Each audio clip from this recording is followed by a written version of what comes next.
baby. Yes, the wife gets everything, baby. So y'all side chicks, y'all shoot it if you want to, but stop being the sneaky link. Don't be the side when you got to be the main hoe. So sorry. Don't. And that's whether you're married or not. When you're married, you gotta be his everything. You gotta be the main one. You gotta be the everything. If you want the assets. Yes. I am not a gold digger. I got my own shit. But I ain't worried about none of these. I cannot.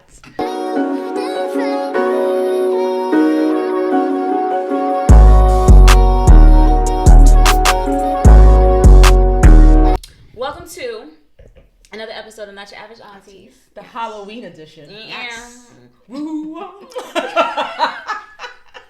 so corny. We're not scary at all. Okay. So, for the purpose of this episode, we did something in the spirit of using AI. Yeah.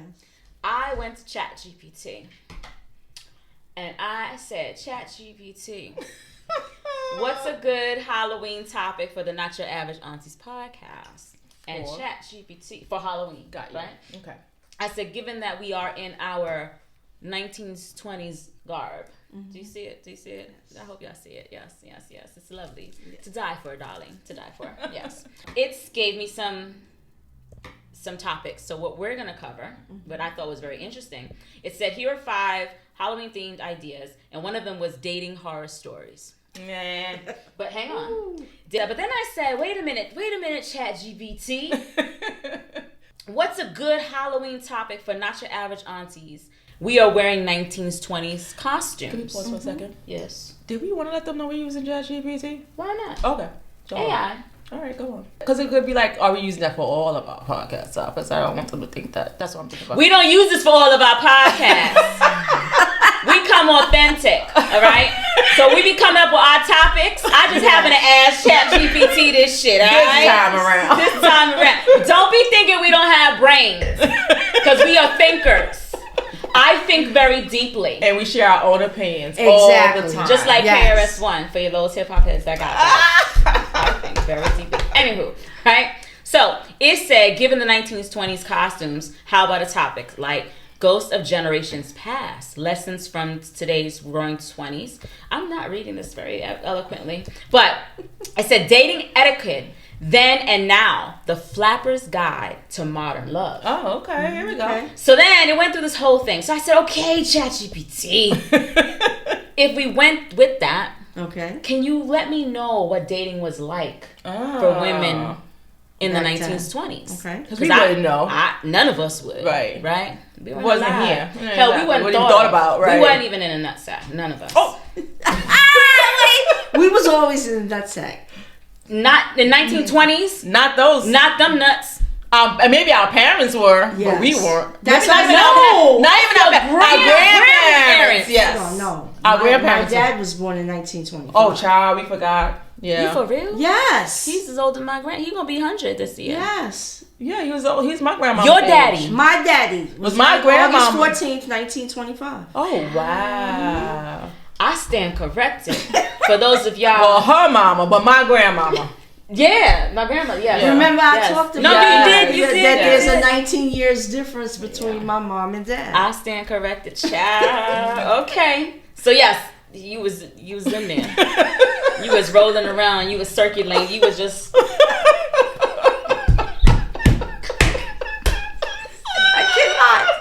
She was all up in them. Okay. Anyway. Okay. Sorry. Now. So let's get back to how women were dating in the 1920s. Okay, so let's learn something, because I learned your something. mama wasn't dating in the 1920s, though. Just your dad was. But he was born. He was born. So technically, he was a baby. Okay. Just look at it this way. When he was going into the service, my mom was born. Yes, that's interesting. Yes.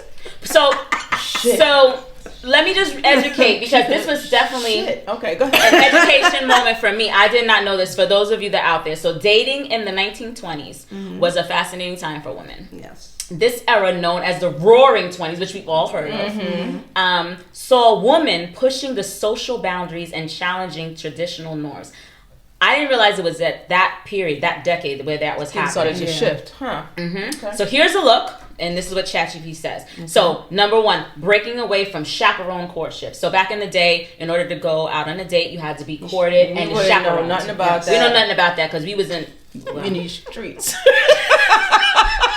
We was out there. I wasn't outside. I was outside. I was a good girl. I was a good girl. I was a good girl being outside. It's all good. So, chaperone courtship was a thing, but by the 1920s, this was starting to change. So young women, especially flappers, were going out without chaperones, enjoying more freedom to date, dance, and socialize openly with men. Could we say what flappers are exactly? You should put up ChatGPT. Okay. She's challenging me over here today. Go on, finish saying what you're saying. The second thing is the rise of the quote-unquote date as a social event. Yes. Dating began to shift from family-introduced courtships. You remember how, so back in the day, like when you watch Bridgerton, how they had to bring, the courted, the dowries and everything. I am hot. Let me tell you, so... No, it's gotta stop. You want the definition? Something got to get on. I want that. No, but I'm about to bust in flames. No, it's just, bitch, I'm not joking. Why y'all put the fucking shit on? Put this shit on. No. You're not hot? No. Pause. No, I'm about to lose it. Oh, Lord Jesus. Just a little bit. Okay, all right. You can use your garb. Go ahead, yeah. Just for a little bit. Put it on. Oh my God, I am about to mess. You good now? You alright? No, it needs to kick on. What did they do in the 1920s with the hot flash? Yeah, what the fuck them did during menopause? I gotta know. We gotta look that up. I gotta look that up. Cause this shit is unbelievable. Literally, you're gonna see it press ring. I got on one side, so it ain't coming through yet cause Patrick started, baby. Your shit is on point. But it's about to come through. Okay, so think about, back to what I was saying, Bridgerton, where you had to have your dowries and you had to match up with the families and all that shit, right? So they paid for it. They paid for it, right? And you had to be selected, right, as a woman, right? So you had to have money too. You had to have some money. Although that was for a certain classes, I don't know how that trickled down into other chaperone type.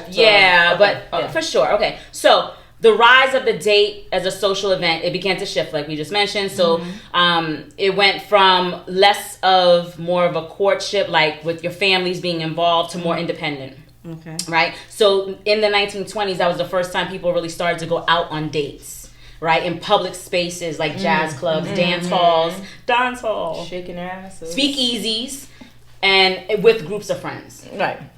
Okay. Girls' night out back then. Which made sense. They went to the dance clubs. My grandmother used to tell me how she used to skip school to go to the Cotton Club. Okay. Try to get some money to do that. So, and that was a thing. Yeah. Right? Especially when so it was during the daytime, then they ain't going at night. No, it was during she skipped school. Yeah, it was during they would have big dances. Those are really for more adults, I guess. I don't know. They wasn't out in these clubs in the streets at night then. Yeah. No. She okay. So just trying to. You have the definition of flappers before I go on to the next one? Okay, yeah. So flappers, the rebellious women of the Roaring Twenties. Flappers were a generation of young women in the 1920s who defied societal norms and embraced a new, more liberated lifestyle. They were known for their short skirts, bob hair, and carefree attitude. Okay. Were you a flapper? Do you think you were a flapper? I'm a flapper. I'm a flapper, baby. I'm defining society. I told you I was a good girl. Shit. So you saying that flappers are bad? Yeah. By society's definition? By societal norms. Ain't nothing. I'm a flapper. You a flapper. Cheers. Sorry, baby. I love you. I love you. If I had to go by societal norms, no.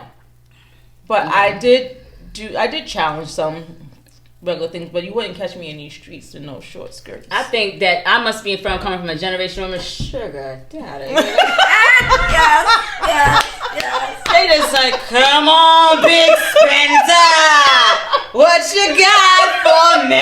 Hello. That must be in my blood or something. Must be. Shit.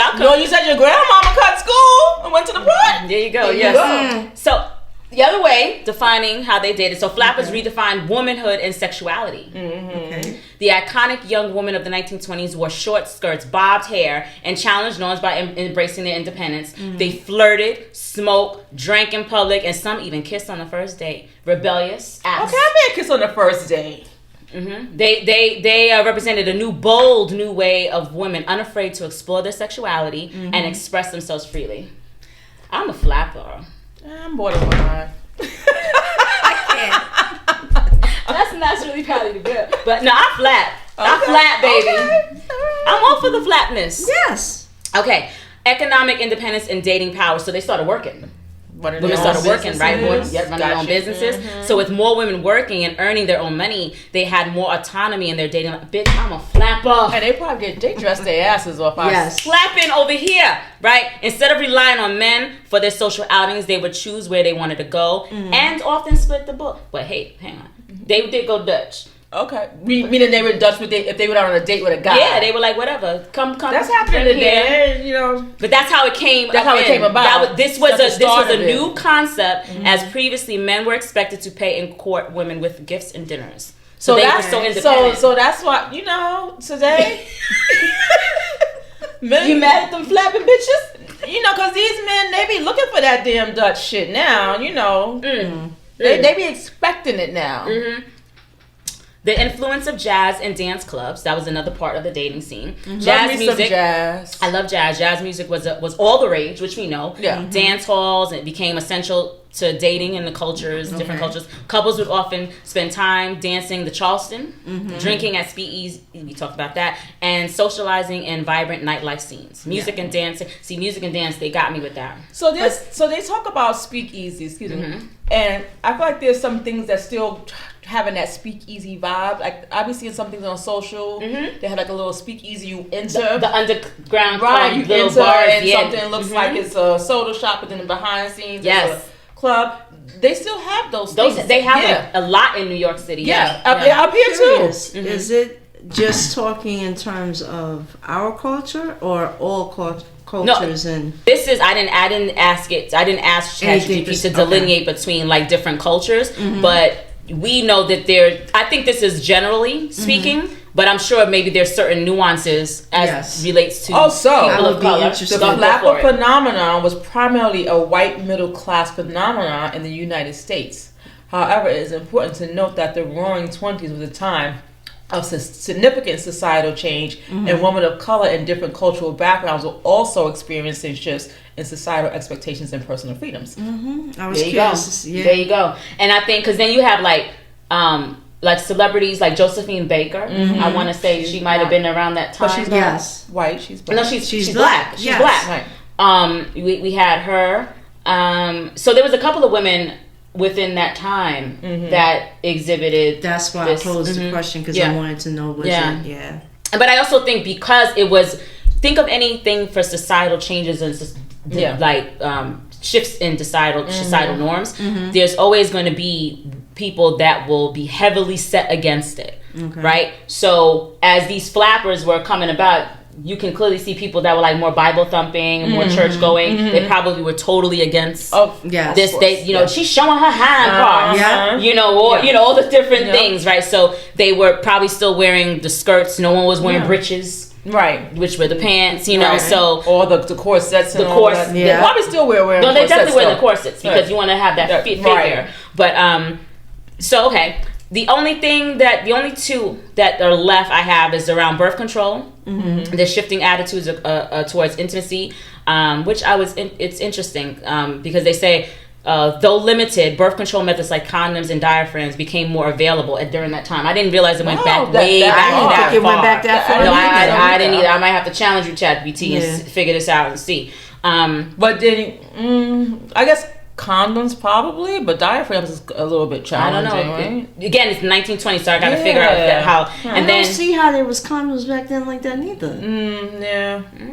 And then they said changing expectations around marriage. So while marriage was still the end goal for most, the timing and purpose of marriage began to shift. Women started to prioritize love and companionship over financial security. Back then, they were just married for security reasons. And you gotta also think that was around the time for the service, so women were going in and being nurses, and then was going over to fight. So, with that being said, how would one of us as an auntie, how would we have behaved on a date in that time? I'm still of the mindset of I need to be approach. Like, I'm not gonna go and approach. You're not gonna shoot your shot. I'm not gonna shoot my shot. With that mindset, I'm probably not the one's gonna be out in the club like that, either.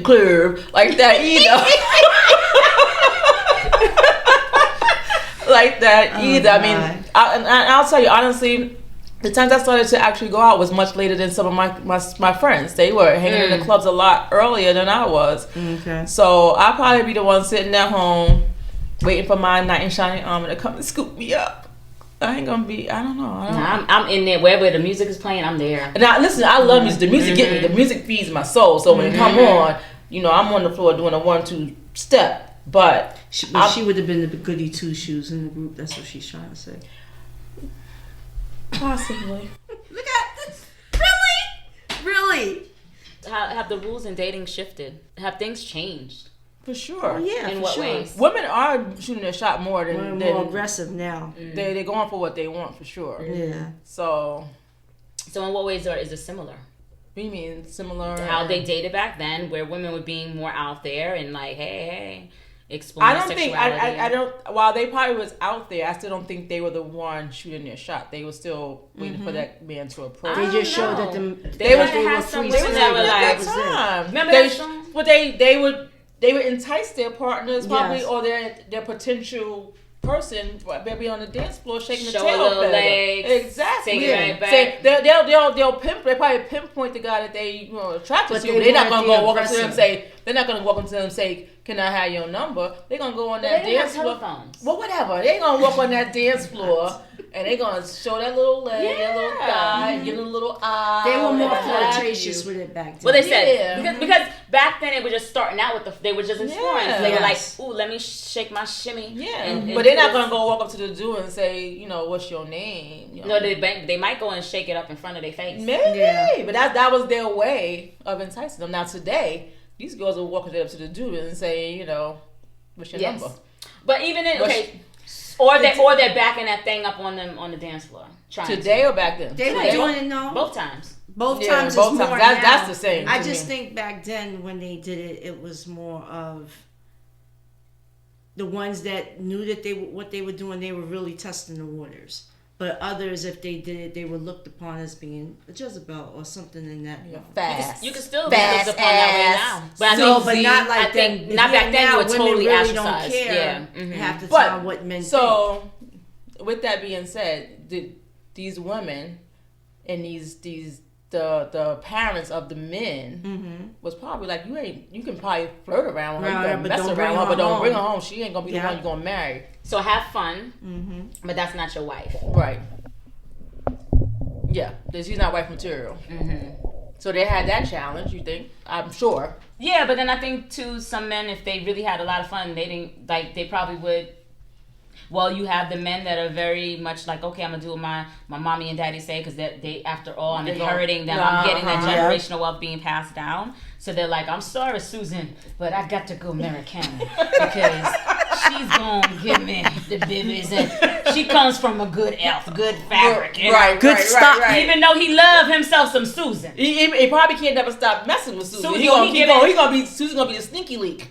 Susan got them babies. Susan got his babies, but she's shutting up. She gonna be the sneaky link. Yeah, for sure. But he gonna marry Karen. So when Joseph dies, unfortunately, I can make a story. You sure? I don't know what's wrong with me. Joseph dies.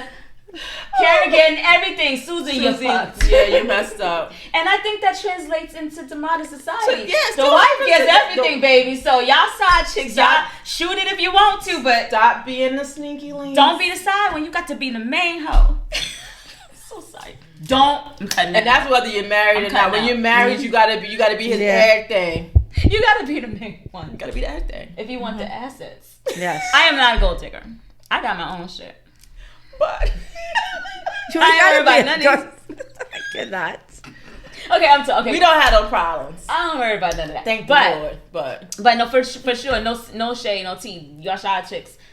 Same thing applies. Like you gotta, if you trying to really bust out and do something, you gotta be the main one, baby, because you're not gonna walk away with no assets unless you have him write it specifically for you. So why play that role? Why you gotta play second? You don't want to be second. Nope. Well, you know what? Be the main character Some in of your world. some of these side chicks are, you know, they banking. They getting some money While he's alive. True. So y'all better save all the coins you're getting. But the real no. winner is I don't deny that. What I'm saying is they are getting some. Yes. So think about Nick Cannon and his 13, 14 babies. No, well, technically, that's just child support for the kid, not for her. Listen, technically, Don't sleep listen, because you still got them some of them thousands out of dollars there. in child support. This ain't no $200-$300 a month child support. So if y'all smart, y'all gonna bank that money. Y'all gonna invest that money. So when that ninja dies, you She said good. ninja. Cause you ain't the main chick. But hold on, best believe there are some of those side chicks out there that are really They're still recording. getting their it's money. gonna go. Yeah. The guy left money in the will or something for them. So don't think that all of them are not getting off. I'm not. In the spirit of Halloween. In the spirit of Halloween, Lean. go out there, baby. Get what you want. Get what you need. Be the main Laugh character, if no you matter what want costume to. you want to put on for the 364 days. Use this day to be like the main character in your own world and carry that forward forever. You have to be. Big energy. Big energy. Love you guys. Love you. Subscribe. Share. Like.